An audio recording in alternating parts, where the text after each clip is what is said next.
Welcome back to the Bronze Age. Today we're going to take a look at one of the seals from the CMS catalog. The CMS catalog is the corpus of Minoan and Mycenaean seals.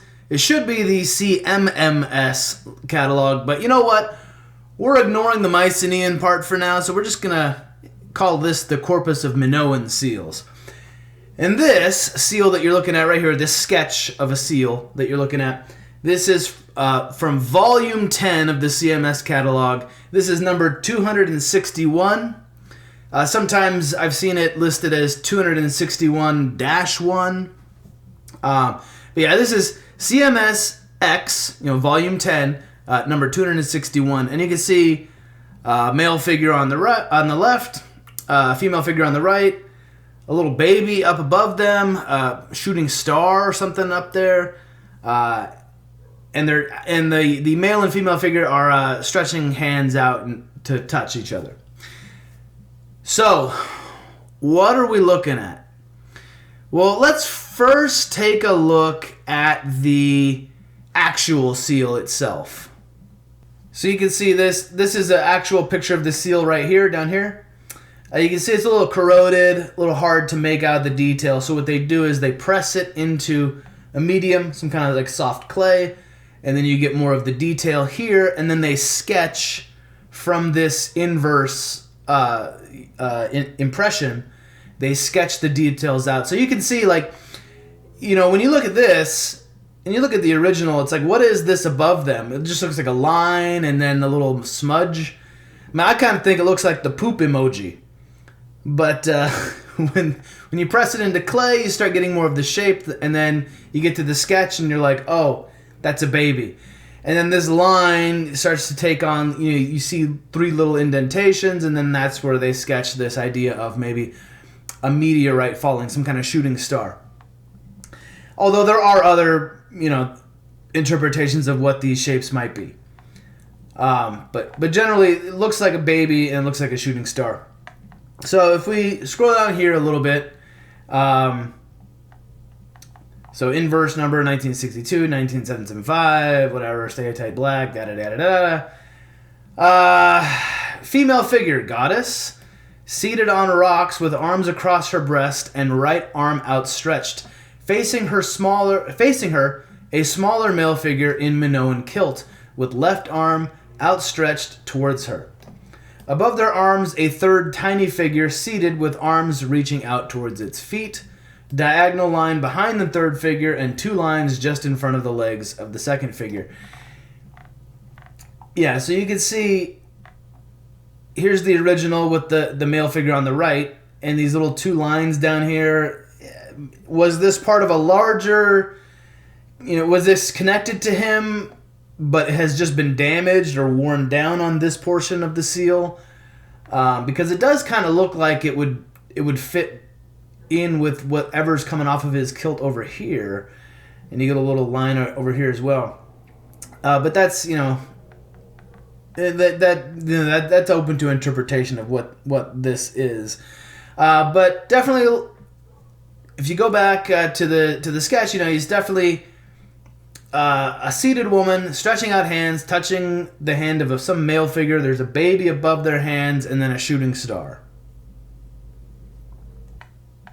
So this brings us back to a myth that I've talked about several times on this channel about the dactyls and the hecaterides.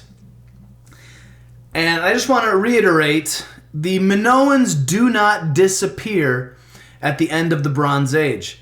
This is a common misconception. We just assume the Minoans are this totally lost civilization, but their descendants are still living on Crete in the Iron Age.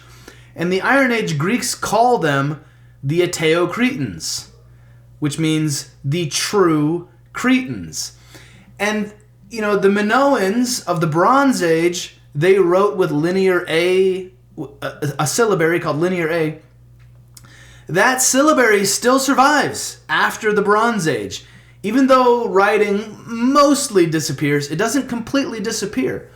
And these linear A and linear B syllabaries live on. They evolve into the Arcado-Cypriot and Kypro-Minoan scripts.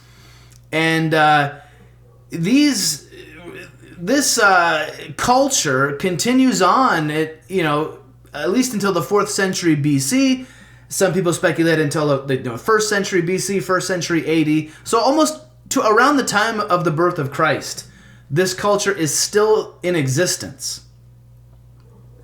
And so that's something to consider. They're not a totally lost civilization, and a lot of their myths and traditions do seem to survive. They are preserved in Greek mythology. And that's where we come back to the dactyls and the hecaterides. On Crete, there is this myth of a nymph of Ida. Ida is a mountain on Crete just outside of their largest city, Knossos. There's 2 mountains, Mount Ida and Mount Dicte. And there's legends about both of these mountains. Zeus is said to be born either on Mount Ida or Mount Dicte. Or sometimes he's born on Dicte and then he grows up, or he's hidden in a cave on Mount Ida. These are just 2 mountains outside the city. And you have this story. So you have Zeus born to the mother Ida, right? The goddess Rhea, who's associated with Mount Ida, the mother of the mountain. And so you have this story of the dactyls, who are 3, 5, or 9 rustic daemones, spirits appointed by Rhea to guard the infant god Zeus in a cave on Mount Ida in Crete. So the story that is preserved in the Argonautica from the 3rd century BC says that there's a nymph of Ida. In that story, she's not Rhea, she's called Anchiale, which means a revealer of warmth. Anchiale is called a nymph of Ida, and she goes into the cave and she squats, presumably to give birth, a reference to this mother Ida giving birth to God.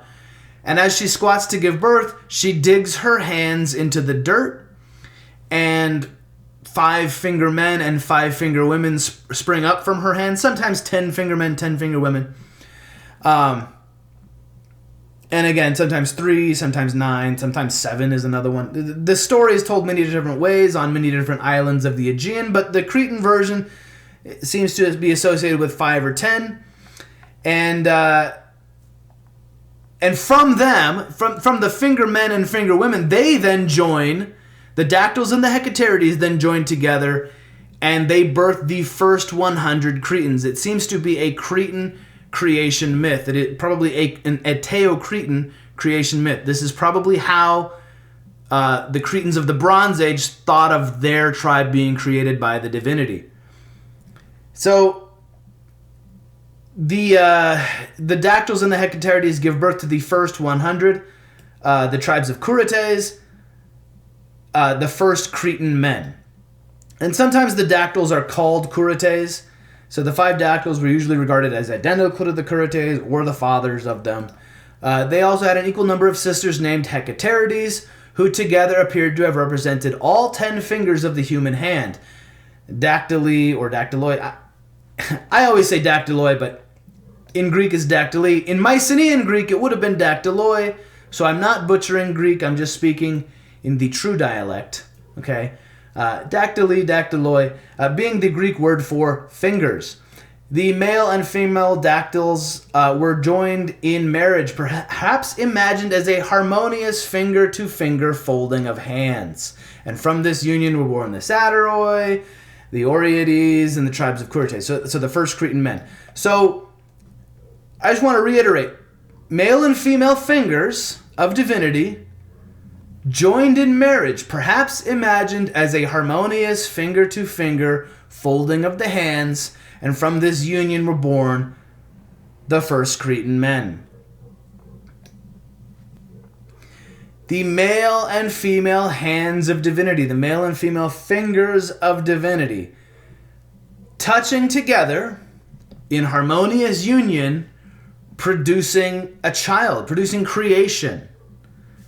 The birth of the first 100 Cretan men, well, the first 100 Cretans, men and women, and also the birth of God. The Idaean nymph is presumably squatting in that cave to give birth to God the way Mother Ida does.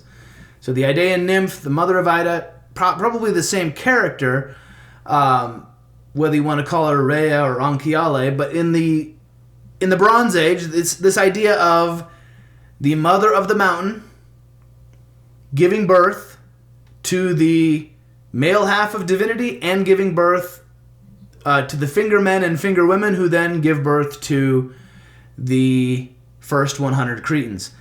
Anyways, I thought that was cool that there's this Minoan seal from the Bronze Age that may be reflecting a scene from Iron Age Greek myth.